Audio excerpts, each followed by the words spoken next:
বেশ কিছুদিন ধরে পাকিস্তান ক্রিকেটে আলোচনার বিষয় দলটির নতুন কোচ নিয়োগ। মেন ইন গ্রিনদের নতুন কোচ কে হবেন তা মোটামুটিভাবে নিশ্চিতই ছিল। তবে আনুষ্ঠানিকভাবে এবার বাবর আজমদের নতুন কোচের নাম ঘোষণা করল পাকিস্তান ক্রিকেট বোর্ড।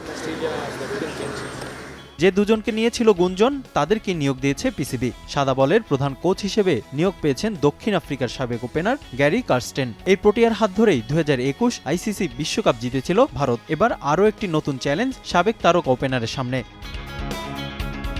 ৪৯ বছর বয়সী গিলেস্পির কোচিং ক্যারিয়ারও বেশ সমৃদ্ধ। ইউসিবির লেভেল ৪ পর্যায়ের কোর্স করা সাবেক এই পেসার ইয়র্কশায়ারকে দুটি কাউন্টি চ্যাম্পিয়নশিপ জিতিয়েছিলেন। এছাড়াও Adelaide Strikers, Sussex, South Australia ও পাপুয়া নিউগিনির কোচের দায়িত্ব পালন করেছেন। ৪০২টি আন্তর্জাতিক উইকেটের মালিক বিশ্বকাপ জয়ী সাবেক পেসার।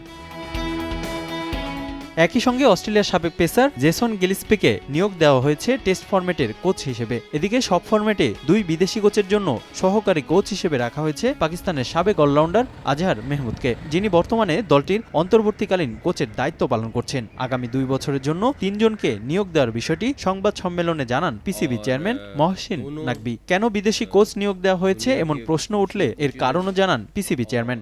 বিকাশে কম খরচে ক্যাশ আউটের লিমিট বেড়ে 50,000। প্রিয় এজেন্টও 2টা।